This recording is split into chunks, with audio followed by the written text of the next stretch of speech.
Hello student, स्वागत है फिर से आप सभी का आपके अपने यूट्यूब चैनल साइंस वॉरियर में। तो जैसा कि पिछले क्लास में हमने देखा था, अध्याय 1 से जो आंकिक प्रश्न आए हुए थे विगत वर्षों में उनको, ऐसे ही हम फिर से आज के जो बचे हुए क्वेश्चंस हैं उनको देखेंगे। तो पिछले साल पूछे गए हैं इस चैप्टर से, उन सारे क्वेश्चंस को हम इसमें सॉल्व करेंगे। ठीक है, तो देखते हैं पहला क्वेश्चन। तो क्वेश्चन है क्या 5 × 10⁻⁴ गुलाम आवेश पर 2.5 न्यूटन का बल कार्य करता है। उस बिंदु पर हमें निकालनी है विद्युत क्षेत्र की तीव्रता। तो सबसे पहले जैसे मैंने बताया था आपको, सवाल में जो दे रखा होगा उसको नोट करेंगे। तो यहाँ हम देखेंगे क्या है, 5 × 10⁻⁴ गुलाम आवेश। आवेश का मान दे रखा है तो लिख लेंगे Q इक्वल टू कितना हो जाएगा, 5 × 10⁻⁴ गुलाम। ठीक है, ये हो गया। अब इस आवेश पर कितना बल कार्य कर रहा है, 2.25 न्यूटन। तो बल का मान अगर हम देखें एफ बराबर कितना हो गया, 2.25, ठीक है, न्यूटन। और हमें निकालना क्या है, यहाँ से अगर हम देखें विद्युत क्षेत्र की तीव्रता क्या होती है, ई बराबर क्या है, क्वेश्चन। तो जैसा मैंने आपको पढ़ाया हुआ उसके हिसाब से अगर देखोगे आप, तो क्यू एफ ई इनमें एक संबंध आएगा। या फिर सीधा क्या, विद्युत क्षेत्र की तीव्रता का सूत्र था आपका क्या, ई बराबर एफ बट्टे क्यू। क्या था, ई बराबर एफ बट्टे क्यू। एफ का मान लिख लेंगे, एफ का कितना मान है, 2.25 अपॉन क्यू का मान 5 × 10⁻⁻⁴। अब इसको देखो, 10⁻⁻⁴ है, इनको ऊपर ले जाएंगे तो ये जो घात है वो किसकी हो जाएंगी, प्लस की। 2.25 × 10⁻⁴ बट्टे 5, ठीक है, ये हो जाएगा। अब यहाँ देखो 2 अंक का दशमलव है, ठीक है। अच्छा, दशमलव के बाद 2 अंक इधर की तरफ लाऊं तो यहाँ घात माइनस की हो जाएंगी, ठीक है, 2। तो ये कितना हो जाएगा तुम्हारा, 225 गुणा 225 हो जाएंगे, 10⁻⁴ में से दशमलव को 2 अंक लगाएंगे तो घातें क्या घट जाएंगी, 4 माइनस की 2 बट्टे 5। ये तो को ध्यान रखना है, दशमलव को अगर हम दाईं तरफ ले जाएंगे तो घातें माइनस की बढ़ती हैं 10 में, और वो बाईं तरफ लाएंगे तो घातें क्या है, प्लस की बढ़ती हैं, ठीक है। अच्छा, 5 से कट जाएंगे तुम्हारे, ये 225 हैं जो, 520 पचम 25, तो कितना हो गया, 45 गुणा 10⁻²। या फिर इसको हम ऐसे लिख सकते हैं, 4.5 गुणा 10⁻³ और विद्युत क्षेत्र की तीव्रता है, मात्रा क्या हो जाएगा तुम्हारा, न्यूटन बट्टे कूलम। ठीक है, ये हो जाएगा इस प्रश्न का आंसर। अगला क्वेश्चन देखते हैं। तो क्या है, 5 × 10⁻⁻8 कूलम बिंदु आवेश से, एक तरह से यहाँ आवेश कैसा है, बिंदु आवेश है, से कितनी दूरी पर विद्युत क्षेत्र की तीव्रता 450 न्यूटन प्रति कूलम होगी। फिर से वही हमारे सबसे पहले जो दे रखा है वो, तो आवेश दे रखा है क्यू इक्वल टू कितना हो गया, 5 × 10⁻⁻8 कूलम, ठीक है। और क्या दे रखा है, विद्युत क्षेत्र की तीव्रता ई बराबर कितना है, 450 न्यूटन बट्टे कूलम, ठीक है। वो हमसे पूछ रहा है कितनी दूरी पर विद्युत क्षेत्र की तीव्रता, ये जो मान है वो होगा, ठीक है, कितनी दूरी पर। तो दूरी है, दूरी आर बराबर क्या हो जाएगा तुम्हारा, क्वेश्चन, ठीक है। अच्छा, बिंदु आवेश के कारण विद्युत क्षेत्र की तीव्रता का सूत्र क्या पढ़ाया था आपको, क्या था, ई बराबर 1/4πε0 क्यू बट्टे r², ठीक है, ये था। अब इसमें क्या है, ई का मान देखें हम तो ई का कितना मान है, 450, और 1/4πε0 इसका मान कितना होता है, 9 × 10⁻9 इंटू क्यू का मान कितना है, 5 × 10⁻⁻8 अपॉन r²। तो r की तो वैल्यू हमें फाइंड आउट करनी है। इससे देखो आगे अगर हम आगे लिखे तो इसको गुणा कर लेंगे, 9 पंजे कितने जाएंगे, 45, यानी कि यहाँ लिख सकते हैं हम 450 बराबर 45 गुणा 10⁻⁷ कितने जाएंगे तुम्हारे, 9 और माइनस के 8 कितने होंगे, 10 ही बचेंगे, अपॉन के r², ठीक है। अच्छा, यहाँ अगर देखो आप तो 45 से ये कितनी बार कट जाएंगे तुम्हारे, 10 बार कट जाएंगे, और 10 से 10 कट जाएंगे एक बार। तो अगर देखोगे यहाँ पर कितना बच रहा है, एक, यहाँ भी एक है, यहाँ भी एक, r² एक में करेंगे तो क्या हो जाएगा, r² बराबर 1। तो इससे r की वैल्यू निकालेंगे तो r इक्वल टू 1/1 मतलब 1 मीटर। तो ये जो क्वेश्चन था कि इतने आवेश से कितनी दूरी पर विद्युत क्षेत्र की तीव्रता ये होगी, तो कितना आंसर हो जाएगा तुम्हारा, 1 मीटर, ठीक है, ध्यान रखना है। देखते हैं इसके बाद फिर अगला क्वेश्चन। तो क्वेश्चन क्या है दो बिंदु आवेश हैं, एक तो 9e है और एक e है, एक दूसरे से क्या है 16 सेमी की दूरी पर स्थित है। इनके बीच में एक आवेश रख रहे हैं स्मॉल क्यू, जिसको हमें देखना है कहाँ रखें कि ये जो पूरा निकाय बने वो कैसे हो, संतुलन में होना चाहिए, ठीक है। तो सबसे पहले देखो करते क्या है कि हम दो आवेश, एक तो है तुम्हारा 9e, ठीक है।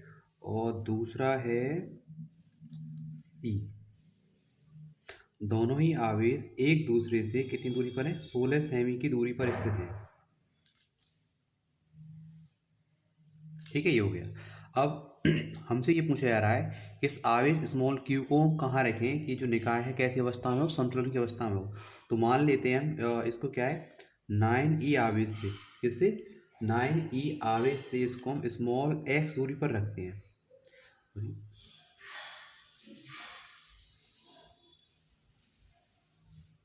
स्मॉल x दूरी पर क्या है, स्मॉल क्यू आवेश को रखते हैं, ठीक है। अच्छा, 9e आवेश से स्मॉल क्यू आवेश की दूरी कितनी होगी? Small x। तो स्मॉल ई आवेश से कितनी हो जाएगी? 9e से e की दूरी 16x है, तो 16 में से क्या है, x को उठा देंगे, तो ये जो दूरी बचेगी ये कितनी हो जाएगी? 16 माइनस की x, ठीक है।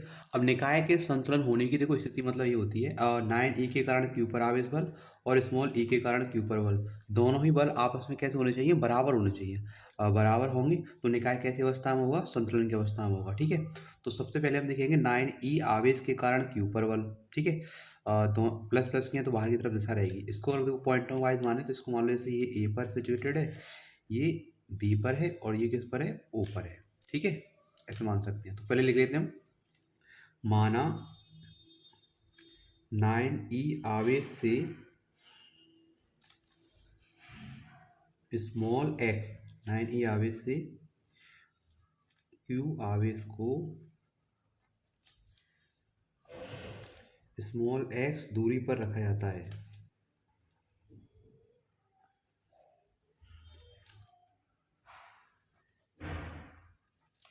ठीक है, ये देखते हैं।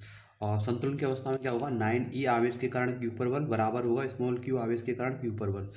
दोनों ही बल आपस में कैसे होने चाहिए? बराबर। ये देखो दिमाग में रखना है शॉर्ट टाइप से हल करने के लिए, और ज़रूरी है दिमाग में रखना। क्यों? क्योंकि इस टाइप के जो क्वेश्चंस हैं आपके लिए कंपटीशन के एग्ज़ाम, जी वगैरह, मेडिकल के लिए, उनमें भी देखने को मिलते हैं, ठीक है।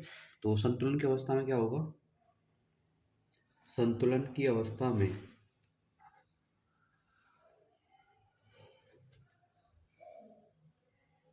9e के कारण स्मॉल q पर बल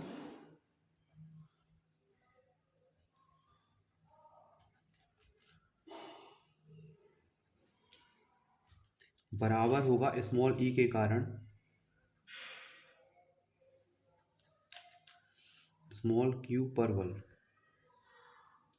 जो आवेश है, ठीक है। 9e आवेश के कारण q पर बल, स्मॉल e आवेश के कारण q पर बल। अच्छा, 9e के कारण q पर जो बल, अब देखो ये किसके हिसाब से आएगा? दो आवेश हैं, दोनों को बीच दूरी दे रखी है, तो कूलाम का नियम था जो जिसके हिसाब से विद्युत बल की गणना करते थे, तो उसका उपयोग करेंगे, ठीक है। तो क्या हो जाएगा? 1/4πε0। आवेश क्या है तुम्हारा? 9e पहला आवेश, और दूसरा आवेश क्या है? स्मॉल q बट्टे दूरी कितनी है? एक्स स्क्वायर, ही हो जाएगा, ठीक है, बराबर। और ये दोनों के लिए देखें तो हम, तो क्या रहेगा? 1/4πε0। पहला आवेश क्या है? स्मॉल q, और इसके कारण किस पर? q पर बल बट्टे दूरी क्या है? 16 माइनस एक्स का स्क्वायर, ये हो जाएगा, ठीक है। अब देखो दोनों बराबर है, तो यहाँ अगर हम देखें 1/4πε0 से क्या है? 1/4πε0 कट जाएंगे, और ई से क्या होगा? ई कट जाएगा, और क्यू से क्या होगा? क्यू कट जाएगा। तो यहाँ क्या रहेगा तुम्हारा? 9/x² इजिकल टू, यहाँ कितना हो जाएगा? 1/16 माइनस एक्स का होल स्क्वायर, ये हो जाएगा, ठीक है। अच्छा, दोनों ओर वर्गमूल लेने पर आगे करते हैं। दोनों ओर वर्गमूल लेने पर हल कर रहे हैं आगे,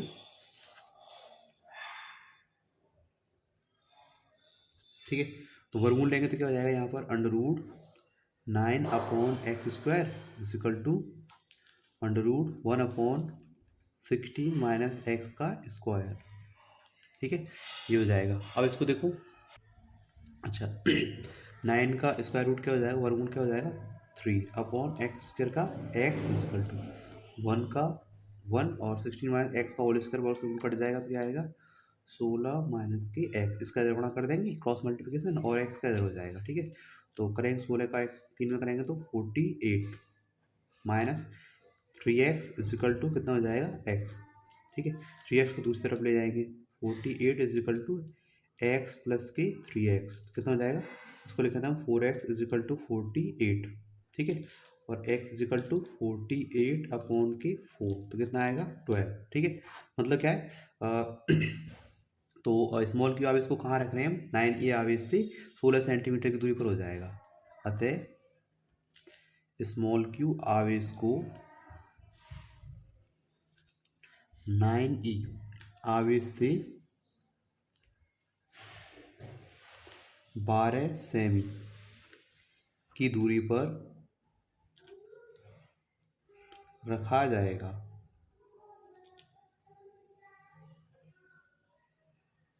ठीक है, ये हो जाएगा। उसके बाद देखते हैं और क्वेश्चन भी देखेंगे। क्वेश्चन क्या है देखो अगला क्वेश्चन क्या है, दो समान आवेशों स्मॉल क्यू तथा स्मॉल क्यू, दो आवेश हैं, दोनों एक जैसे आवेश हैं, को जोड़ने वाली रेखा के मध्य बिंदु पर हम एक आवेश स्मॉल क्यू को रख देते हैं।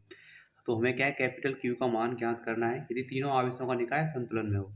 अब इसमें देखो एक चीज़ ध्यान रखनी है, ये जो कैपिटल क्यू है ना, इसका मान इन स्मॉल क्यू आवेशों के पदों में ही आएगा। ठीक है, वो इसका मान रहेगा, ध्यान रखना है। ठीक है, तो सबसे पहले देखो क्या करते हैं हम, आवेश बना लेते हैं, निकाय बना लेते हैं। ठीक है, एक निकाय हो गया भाई। ठीक है, स्मॉल क्यू आवेश दोनों ही स्थानों पर स्मॉल क्यू आवेश रखें। मान लेते हैं ये जो पॉइंट ए पर है और ये क्या है, पॉइंट बी पर है, और दोनों आवेशों के बीच की दूरी मान लेते हैं क्या है, स्मॉल आर है। ध्यान रखना। ठीक है, अच्छा, दोनों आवेशों के मध्य बिंदु पर, तो मध्य बिंदु मान लेते हैं इनका क्या है, ओ है। मध्य बिंदु क्या है, ओ। तो अगर हम ए से ओ की दूरी देखें मध्य बिंदु, तो क्या होगी, r/2। ठीक है, और ओ से बी की दूरी नहीं भी कितनी होगी, r/2। ठीक है, ये हो जाएगा। और इस मध्य बिंदु पर क्या है, हम कैपिटल क्यू आवेश को रख रहे हैं। कैपिटल क्यू आवेश को रखने पर ये जो पूरा निकाय है जिसमें तीन आवेश हैं, तो पूरा निकाय कैसा है, संतुलन की अवस्था में है। ठीक है, तो इसके लिए देखो हुआ क्या, संतुलन की अवस्था के लिए, जैसे अभी इससे पहले वाला भी क्वेश्चन किया था उसमें भी देखा था कि जो निकाय था संतुलन की अवस्था में था। तो वहाँ देखो ये देखना होता है, एक तरह से जो बल है ना, बल एक तरह से बराबर होना चाहिए। अब इसके लिए क्या है, देखो संतुलन की अवस्था के लिए इस वाली कंडीशन में क्या करेंगे हम, तो सबसे पहले हम देखेंगे, जैसे ये स्मॉल क्यू आवेश है, स्मॉल क्यू आवेश पॉइंट ए पर रखा हुआ है, तो ऐसे कहेंगे बिंदु ए पर रखे आवेश और बिंदु ओ पर रखे आवेशों के बीच जो बल है बराबर होगा बिंदु ए और बी पर रखे आवेशों के बीच बल के। ठीक है, इससे क्या है, ये कंडीशंस होगी तब निकाल पाएंगे हम स्मॉल क्यू का मान। ध्यान रखना है, यहाँ क्या कंडीशंस रहने वाली है कि ए और ओ पर रखे आवेशों के बीच बल बराबर होगा ए और बी पर रखे आवेशों के बीच बल। ठीक है, तो ये संतुलन की अवस्था रहेगी, ध्यान रखना है। ठीक है, अच्छा, ये कैसे अब सोचें कि हम कैसे सोचें भाई, हम ये किया हुआ है, तो इसके लिए देखो सिंपली बात ये, किन्हीं भी दो बलों को देखो। ठीक है, किन्हीं भी दो बलों को देखो, ए और ओ पर एक बल हो गया और ए और बी के बीच एक बल हो गया। ठीक है, अगर निकाय संतुलन की अवस्था में है तो ये जो बल है वो कैसे होने चाहिए, बराबर होंगे, तो संतुलन की अवस्था में होगा। ठीक है, तो देखते हैं, तो यहाँ सीधा लिख लेते हैं हम, संतुलन की अवस्था में, संतुलन की अवस्था में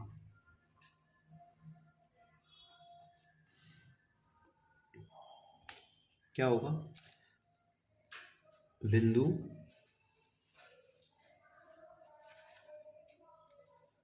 ए व ओ पर रखे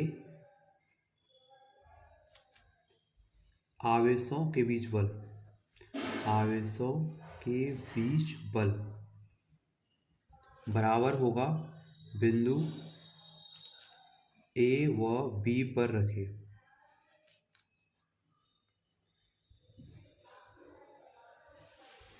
आवेशों के बीच बल। यहाँ देखो ये ध्यान रखना है कि एक पॉइंट कौन होना चाहिए, तो देखो यहाँ पर ए है, यहाँ भी ए है, ओ और बी, ये बाकी के आवेशों को फॉर करेंगे। ठीक है, तो देखो ए और ओ पर रखे आवेशों के बीच बल क्या होगा, सूत्र है जो तुम्हारा 1/4πε0। आवेश क्या है, small q into capital Q upon दूरी क्या है, r/2, तो यहाँ क्या हो जाएगा, r/2 का वर्ग r² / 4 बराबर ए और बी पर रखे आवेशों के बीच बल 1/4πε0 small q into small q, बट्टी दूरी कितनी है, r²। ठीक है, ये हो जाएगा। यहाँ हम देखें 1/4πε0 से क्या है, 1/4πε0 कट जाएंगे, और एक स्मॉल क्यू से क्या है, एक स्मॉल क्यू कट जाएगा, और r² से क्या है जी, r² कट हो जाएंगे। ठीक है, 4 क्या है तुम्हारा नीचे वाली संख्या के बटने में, तो ये ऊपर चला जाएगा, तो यहाँ कितना हो जाएगा 4q, क्या हो जाएगा तुम्हारा 4q इजिकल टू, अगर हम देखें तो मान क्या बन के आएगा तुम्हारा, स्मॉल क्यू, ये हो जाएगा। ठीक है, और क्वांटिटी वाइज अगर हम देखें तो यहाँ मान क्या हो जाएगा तुम्हारा, small Q is equal to हो जाएगा क्यू अपॉन फोर। क्या हो जाएगा, क्यू अपॉन फोर। ठीक है, ये ध्यान रखना है, तो ये ध्यान रहेगा आपके लिए। मान कितना आ गया यहाँ पर, small Q is equal to Q upon four. अच्छा, एक चीज़ देखो आपको ध्यान रखनी होगी, स्मॉल क्यू का मान आ गया भाई क्यू अपॉन फोर, और इसकी अगर हम बात करें मान क्या रहेगा, तो यहाँ हमने देखा अभी प्लस का मान आया हुआ है, लेकिन इसकी स्थिति ये भी हो सकती है कि मान क्या है इसका माइनस भी हो जाएगा, माइनस क्यू अपॉन फोर भी बन सकता है। ठीक है, तो ये आपका भी क्वेश्चन हो गया। इसके बाद और देखते हैं नेक्स्ट क्वेश्चन। अगला क्वेश्चन क्या है, देखो यहाँ क्या है, उस वैद्युत क्षेत्र की तीव्रता ज्ञात करनी है हमें जो 0.001 मिलीग्राम द्रव्यमान की एक तेल की बूंद जिस पर 3 इलेक्ट्रॉनिक आवेश है को संतुलित कर सके। मतलब एक बूंद है जिस पर क्या है 3 इलेक्ट्रॉनों के बराबर आवेश है और बूंद का द्रव्यमान भी दे रखा है। तो सबसे पहले वही तरीका जो दे रखा है सवाल में वो चीज़ नोट करते हैं। तो बूंद का द्रव्यमान, बूंद का द्रव्यमान small M is equal to कितना हो जाएगा, 0.001 mg मिलीग्राम। ठीक है, अच्छा मिलीग्राम को पहले ग्राम में चेंज करें, तो इसको हम वैसे नंबर्स में लिख लें तो कितना हो जाएगा, तो 1 2 3 1.0 गुणा 10⁻³ मिलीग्राम हो गया तुम्हारा ये। ठीक है, अच्छा यहाँ मिलीग्राम को किलोग्राम में चेंज करेंगे। अच्छा, 1 मिलीग्राम में कितने किलोग्राम होते हैं, तो जैसे बताया हुआ है आपको 1 मिलीग्राम में होते हैं 10⁻⁻⁶। तो उसके अकॉर्डिंग यहाँ जो m है तुम्हारा वो हो जाएगा 1 गुणा 10⁻³ गुणा 10⁻⁶ किलोग्राम, या डायरेक्टली लिख सकते हैं हम 1 गुणा 10⁻⁹ किलोग्राम। ठीक है, ये हो जाएगा। अच्छा, अब अगर हम देखें बाकी का सवाल में क्या दे रखा है, आवेश कितना है यहाँ, Q इज इक्वल टू 3 इलेक्ट्रॉनों के बराबर, तो मतलब 3E is equal to 3 into e की वैल्यू कितनी होती है 1.6 इंटू 10⁻⁻⁹ तो कितना हो जाएगा 16 3 48 4.8 गुणा 10⁻⁻19 कूलाम। ठीक है, ये हो जाएगा। अब ये जो बूंद है वैद्युत क्षेत्र में रखी हुई है, तो इसको क्या कर रही है, संतुलित कर रही है। तो इसको देखो कंडीशंस देखो, जैसे ये बूंद होगी, ठीक है, ये बूंद हो गई। अच्छा, ये क्या है, इस वैद्युत क्षेत्र में संतुलन की अवस्था में, संतुलन की अवस्था में तो कोई भी चीज़ है अगर उसको हम लटकाएं, जैसे ये पेन को भी अगर लटका रहे हैं तो उसका भार किधर काम कर रहा होगा, नीचे की तरफ काम कर रहा होगा। तो ऐसे ये जो बूंद है इसका भार, अच्छा भार के लिए फॉर्मूला क्या होता है अगर हम देखें तो बूंद का भार mg, नीचे की तरफ वर्क कर रहा है। अच्छा, ये जो इसको हमें बीचों बीच में संतुलन करके रखना है, तो इस पर ऊपर की तरफ क्या लगना चाहिए, एक बल लगना चाहिए। तो उसके लिए क्या ऊपर की तरफ इस पर एक विद्युत बल लग रहा है जो इसको संतुलित करेगा। विद्युत क्षेत्र के कारण है बल, आवेश पर तो क्या होता है क्यू ई, ये कंडीशन होगी। अब ये संतुलन की अवस्था में, मतलब ये ना तो नीचे की तरफ जा रही है ना ऊपर की तरफ जा रही है, तो इस स्थिति में क्या होता है कि जो बूंद का भार बल है, बूंद का भार या गुरुत्वीय बल है, वो इस पर लगने वाले विद्युत क्षेत्र के बराबर होगा। मतलब नीचे की तरफ लगने वाला बल ऊपर की तरफ लगने वाले बल के बराबर होगा। तो कैसी अवस्था में रहेगा, ये संतुलन की अवस्था में रहेगा। ठीक है, तो उस कंडीशन के हिसाब से अगर हम देखें तो यहाँ क्या हो जाएगा, संतुलन की अवस्था में, संतुलन की अवस्था में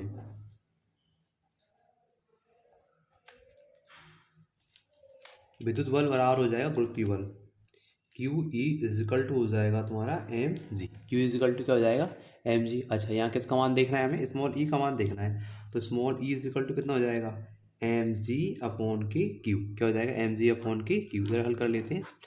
अच्छा, यहाँ E is equal to M, M का कितना मान है 1 गुणा 10⁻⁻⁹ ये आया हुआ है। अच्छा, स्मॉल जी, स्मॉल जी चलो इसके बारे में बता दूँ आपको, स्मॉल जी को हम कहते हैं गुरुत्वीय त्वरण।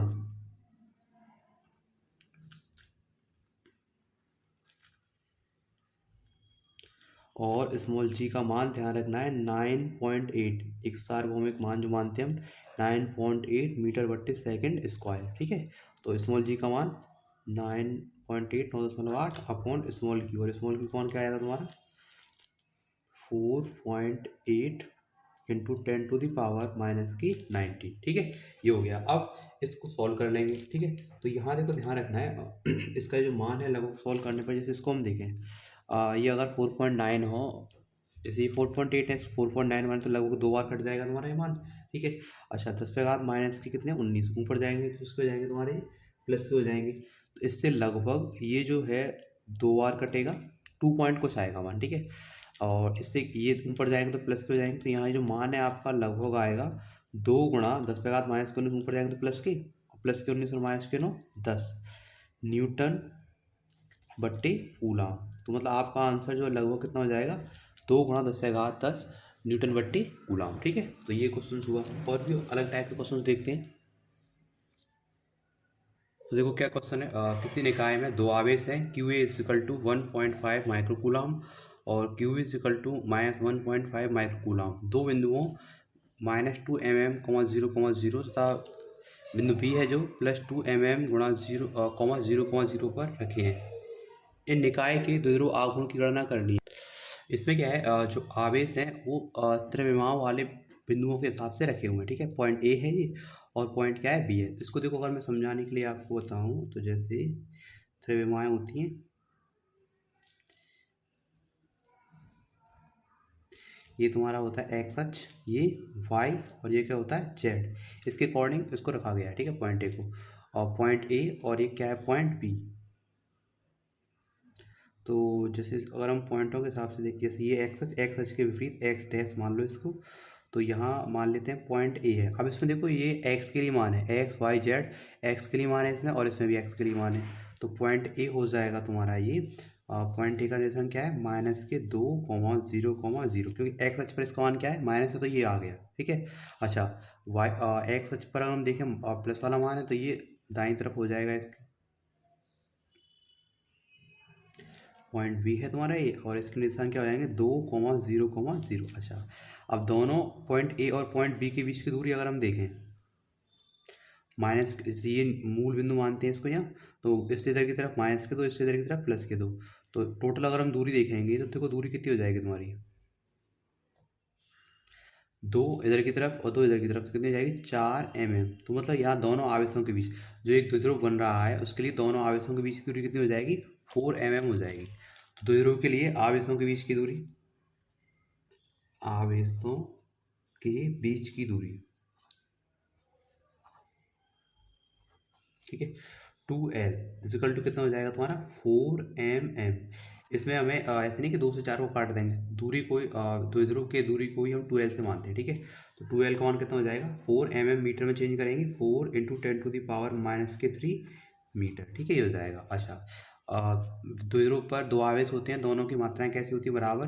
तो क्यू ए पर जो आवेश रखा हुआ कितना है यहाँ +1.5 माइक्रोकूलम, और पॉइंट बी पर जो आवेश है -1.5 माइक्रोकूलम। तो दोनों में से कोई एक आवेश ले लेते हैं, क्यू इक्वल टू कितना हो जाएगा 1.5 माइक्रोकूलम, माइक्रो की वैल्यू 1.5 × 10⁻⁶ कूलम ही हो जाएगी, ठीक है। हमें क्या निकालना है द्विध्रुव का आघूर्ण। तो देखो द्विध्रुव का आघूर्ण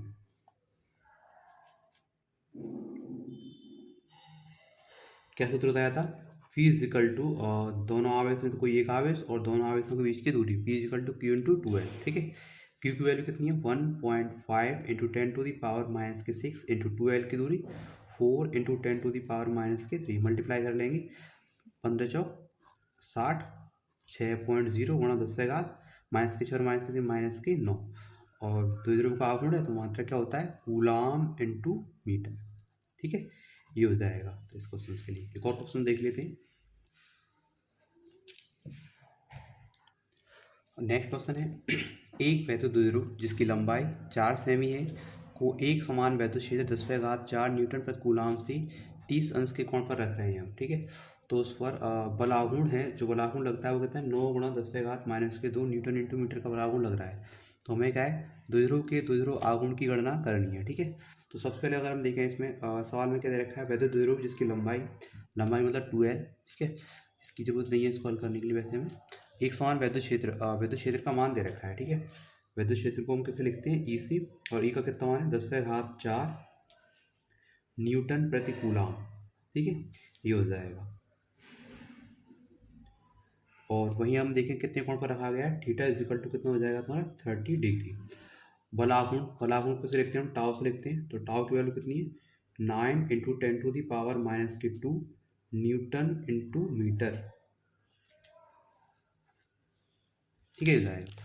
द्विध्रुव के द्विध्रुव आघूर्ण की गणना करनी है, P इजिकल टू क्या है तुम्हारा क्वेश्चन। तो देखो सूत्र क्या होता है इसके लिए, अगर हम सूत्र देखेंगे तो tau is equal to P e sine theta, ठीक है, हो जाएगा। किसकी वैल्यू निकालनी है हमें इसमें, पी की वैल्यू फाइंड आउट करनी है, तो पी इज इक्वल टू क्या हो जाएगा, टाउ अपॉन ई साइन थीटा, ठीक है, ये हो जाएगा। टाउ की वैल्यू 9 इंटू 10⁻⁻2 अपॉन ई की वैल्यू 10⁻4 इंटू साइन 30, ठीक है, ये हो जाएगा। अच्छा, तो पी इजिकल टू कितना हो जाएगा, देखो 10⁻4 ऊपर जाएंगे तो किसको जाएंगे, माइनस की 9 इंटू 10⁻⁻6, माइनस के 2 हैं, 4 ऊपर जाएंगे तो माइनस के 6। अच्छा, साइन 30 का वैल्यू कितनी होती है, 1/2, 2 कहाँ चले जाएंगे तुम्हारे ऊपर, तो कितना हो जाएगा 18 इंटू 10⁻⁻6। वैसे तो 0 का आउटपुट है और मात्रा क्या हो जाएगा तुम्हारा, coulomb into metre, coulomb into metre. अच्छा, इसको हम ऐसे अगर हमें दशमलव के एक अंक बाद वाले तरीके से लिखना है तो पी इजिकल टू 18.0 इंटू 10⁻⁻6, दशमलव को एक अंक बाईं तरफ लाएंगे तो बताया गया था 1.8 इंटू 10⁻⁻6 में क्या है, एक जुड़ जाएगा तो कितने जाएंगे, -5, क्या मात्रक हो जाएगा, कूलाम इंटू मीटर, ठीक है। तो देखो लगभग हर तरीके के सवाल मैंने आपको इसमें बता दिए हैं, और अगर आपको पर्सनली कोई क्वेश्चन पूछना है जो सवाल इस चैप्टर से आपसे आ नहीं रहा है तो आप 999 इस नंबर पर व्हाट्सअप मैसेज करके पूछ सकते हैं, मैं आपको व्हाट्सअप पर सॉल्व करके आपको उस क्वेश्चन को बता दूंगा, ठीक है। तो इसी के साथ इस वीडियो को समाप्त करते हैं और इस चैप्टर के आंख प्रश्न उनको भी समाप्त करते हैं क्योंकि लगभग सब टेस्ट हो चुके हैं। और वैसे बताया मैंने आपको, अगर आपको कोई क्वेश्चन पूछना है इस चैप्टर से नहीं आ रहा है तो इस नंबर पर व्हाट्सअप करके आप पूछ सकते हैं। दूसरा, अब अगले वीडियो से क्या है, मैं आपको जो जैसा कि सिलेबस के हिसाब से बताया था मैंने आपको, या जो शुरुआत में डिस्कशन बताया था कि दूसरा चैप्टर वो स्टार्ट करेंगे हम, ठीक है। मिलते हैं नेक्स्ट वीडियो में, तब तक के लिए आप सबके लिए गॉड ब्लेस यू ऑल।